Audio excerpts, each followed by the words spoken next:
situ ya. Dia kan masuk dah. Bismillahirrahmanirrahim. Ya ayyuhalladzina amanu kutiba alaikumus syiyam kama kutiba alal ladzina min qablikum la'allakum tattaqun. Shadaqallahul azim.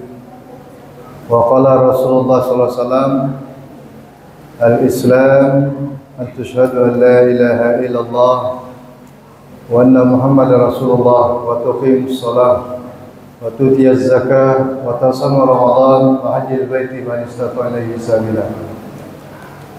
Shadaqallah wa sadaqa Rasul sallallahu alaihi wasallam. Jamaah salat Isya dan tarawih Masjid Darus Sa'adah ya. Betul baik. Insyaallah rumah yang membahagiakan ya.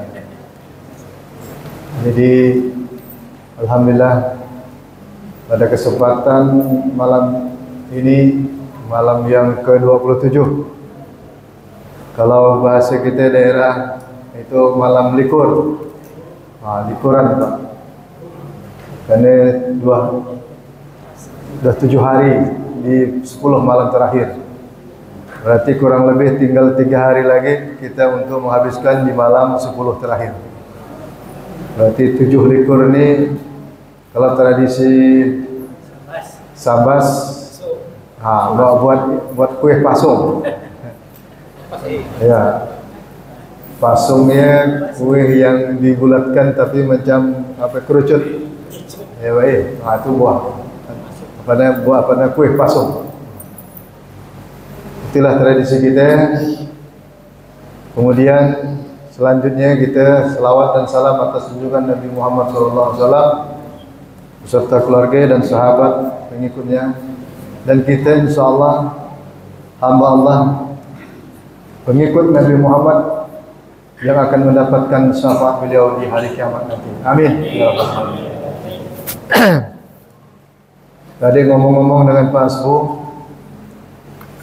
kalau surah Al-Baqarah 183 itu Pak, itu langsung dalam 3 rukun. Rukun yang pertama rukun iman. Ya ayyuhalladzina amanu, maka orang yang dipanggil itu orang yang beriman, masuk rukun iman. Kemudian yang kedua ada rukun Islamnya. Apa rukun Islamnya? Kutiba alaikumus syiyam. Jadi berpuasa itu termasuk rukun Islam tadi. Dari 5 rukun puasa masuk di situ Pak. Kemudian rukun yang ketiga rukun ihsan. La'allakum tattaqun, itu rukun ihsan. Di dalam kajian rukun ihsan ini, yang paling tinggi di antara rukun Islam, rukun ihsan itu adalah ikhlas. Kalau dalam surah Al-Baqarah tadi itu mungkin dalam puasa yang tinggi tadi bersyukur Pak ya. Tapi kajian ilmu ihsan ini yang paling tinggi ikhlas.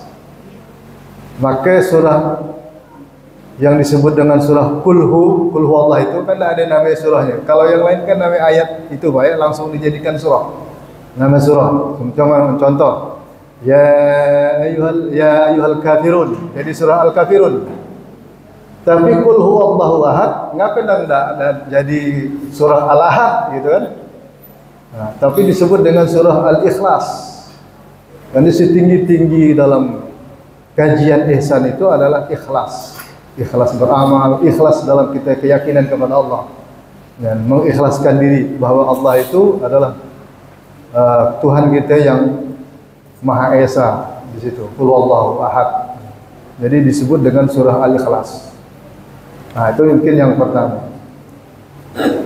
Kalau di yang kedua dilanjutkan surah itu, maka ada cerita tentang tata cara kita beribadah di bulan Ramadan. Termasuklah pertama ayyaman ma'dudat. Itu hari-hari yang telah ditentukan.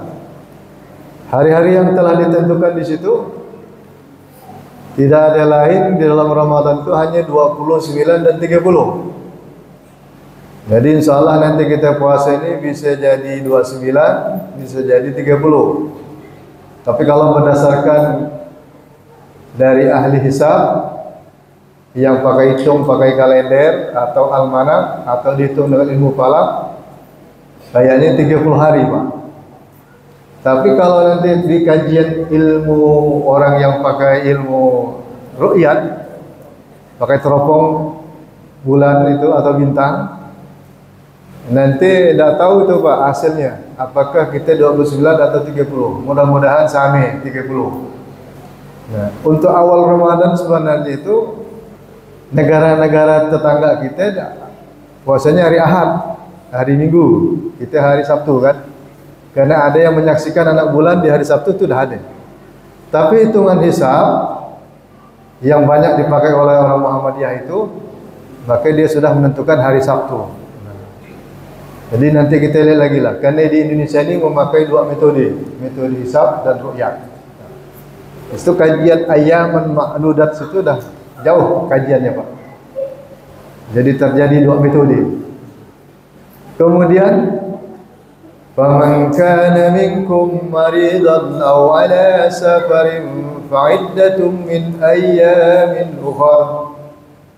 Barang siapa di bulan Ramadan itu ada sakit atau dalam perjalanan, boleh meninggalkan puasa tapi harus membayar puasa pada hari yang lain di luar dari bulan Ramadan.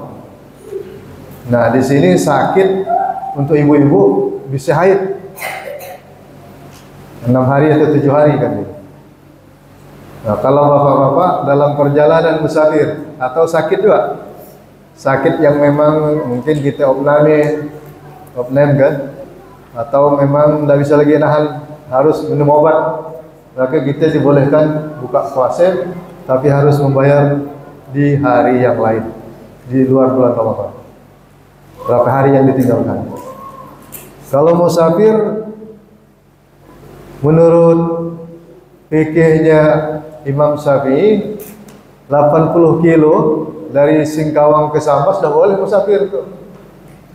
Jadi kalau kita mau dipakai itu Pak ke Sambas ya boleh buka puasa ya, bagi kawan yang tugas di Subah umpamanya kan tiap hari bolak-balik ya Pak Guru ya. Tiap hari bolak-balik ke Subah dah 80-90 kilo. Tapi bayarnya susah Pak. Nah, kalau ia bisa ditahan itu lebih baik bagimu kata Allah.